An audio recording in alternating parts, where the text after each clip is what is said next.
It's February 3rd, and I am Alex Daly. This is an episode of Level Up, and today we are talking about the wonderful game, Magic the Gathering. I love this game. I love the cards. I love building decks, and now this deck is wet with my sweaty tongue juice.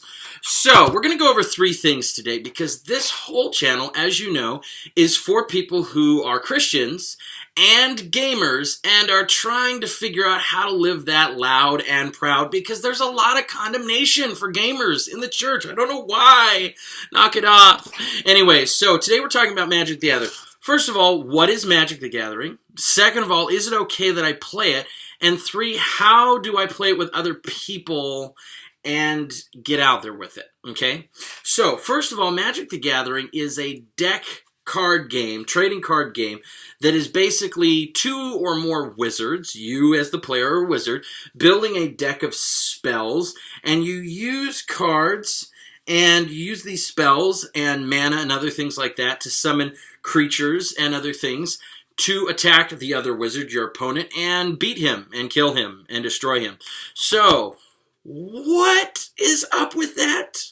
Is it okay for me to play? They use the word manna, which is in the Old Testament. It's what the Israelites ate when they were in the desert. So that must be sacrilegious. And we're summoning creatures? Oh no, man. Like, seriously, avoid witchcraft. I totally get it.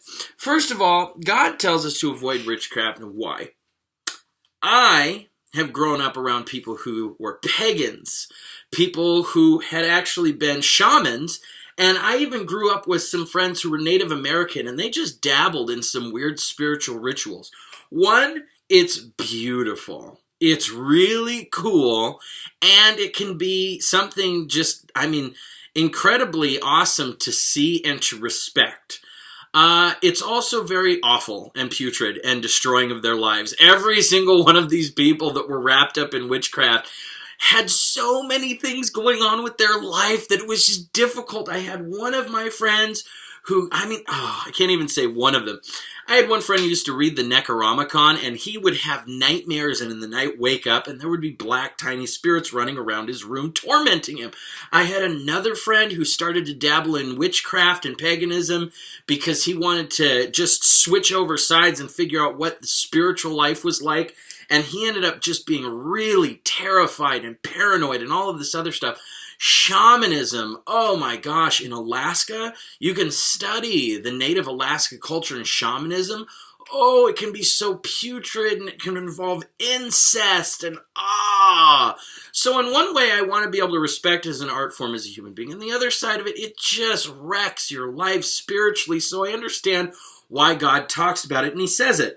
In Leviticus 19:31, it says, "Do not turn to mediums or necromancers, do not seek them out, and so make yourself unclean by them." Why does God say don't get involved in witchcraft? It's because it's a counterfeit. Anything that comes from God is love and selfless and awesome and edifying. Everything that is not from God is a counterfeit. And every time I've seen people get involved in witchcraft, in one way or the other, they just started to fall apart. And even the ones that were really, really nice people still started to get really, really convoluted ideas and just started getting mucky. They didn't become more like Mother Teresa. They started to become more like Manson. So it's really difficult. Charles Manson, by the way. And so in this game, shouldn't we avoid it like the plague because it involves spells and stuff? No. God does not play games with sin. And this is not witchcraft. You cannot say that this is any more witchcraft than you can say Halo is murder. Getting on Halo, getting on Call of Duty, shooting at your friends is not murder, and playing Magic the Gathering is not witchcraft.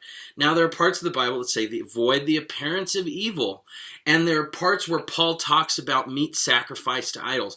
If you feel convicted not to play the game, I honor your decision. You are awesome. You're probably not watching this channel unless you know somebody who plays Magic and you're trying to figure out where you stand on it. The other side of it is, should you condemn people who play Magic? Not at all. This is where we go into step two. Is it okay for me to play Magic? Yes, it's an awesome game. It can tantalize your desire to know more about the supernatural that God has to provide. You can read more about Elijah calling down fire from heaven and Jesus raising people from the dead. It's a cool game. It really, really is. How do I defend this against people who condemn me for playing? Remind them that it's not witchcraft, that you can go evil just from playing something like football. How? Aren't there like Christian schools that have football teams? Yeah, and you can make the argument that people that play sports can, and most of the time, lead into the use of drugs, alcohol, prostitution, tax evasion, criminal activity, and so you should boycott sports because they lead to evil. No, no, no. We all know that right off the bat, and so you can draw that parallel and allow yourself some room to breathe. One of the best things that I use magic for is outreach, okay? It is an amazing tool. Sometimes people struggle with going out and reaching people. They don't feel comfortable with just going out on the street with a Bible and trying to ask people questions about their faith. It's super personal. It's almost like asking somebody what kind of underwear they wear the last time they pooped. It's embarrassing, right? So how do you have a good excuse to talk to people? Bam. I usually take something like this and I go game with people. Looking for more players. Magic, come play. Beginners are wanted. And I will take pre-made decks like this, and I will take game mats like this, and I will sit out at a table at my college, and I will just invite new people to come play. As we play the game, we build a rapport. We build a relationship. They realize that I'm not a crazy person in a dangerous way. And they just love hanging out with me. And then when they find out that I'm a Christian and I talk about my faith, they're not so apprehensive because they know I'm not there to sell them something. I'm there to play a game with a friend. So what do you do with other people as a Christian? Should you be out and proud and excited about your gaming habit? Yes. There have been so many times where I have worked with students, I've worked with youth, I've even worked with leaders in church who they found out that I played this game and they were like, oh, thank goodness, I play it too, and I haven't had anybody to play with because I'm really ashamed and worried about being judged about playing it. And so we were able to get together and I was able to encourage them that it's not sin, it's not witchcraft, and that they should enjoy it and use the game as a way to encourage people's appetite for God's supernatural awesomeness. So as you're living your life, be proud of where you're at, play the game, love the game, and use it as an excuse to talk about God and Jesus and turn towards people, towards Scripture and other things that love people. And if you run into somebody who doesn't feel comfortable playing the game, that's fine. If you are living at home and your parents say you're not allowed to play it because it's witchcraft, man, Paul talks about meat sacrifice to idols. He says there are things in life that some Christians will feel uncomfortable with and others will feel completely comfortable with. Some will feel like things are evil and others will feel like they're completely pure. And as a believer, you are supposed to die to yourself like Christ died to the church and to put that desire aside and honor them so that they don't stumble and become bitter and angry and sinful.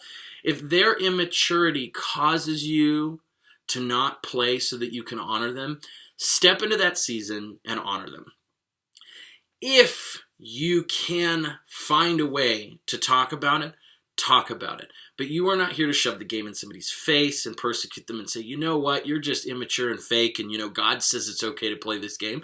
Just love them. It's a game. Find a different game to play. Settlers of Catan, Munchkin, whatever you want to. You can be a gamer, play all kinds of games. But as for you, if you feel like you can play this game, if you know somebody who plays and you're not sure if it's okay, yes, you can use it as an outreach. Yes, you can use it to hang out with other believers and have a really good, genuine time. I think you're amazing. I think you're incredible. Go love people. Go game. Collect your cards. Live like a proud gamer. Hit me up. Subscribe to this channel. Get more videos. You're amazing. Have an awesome week.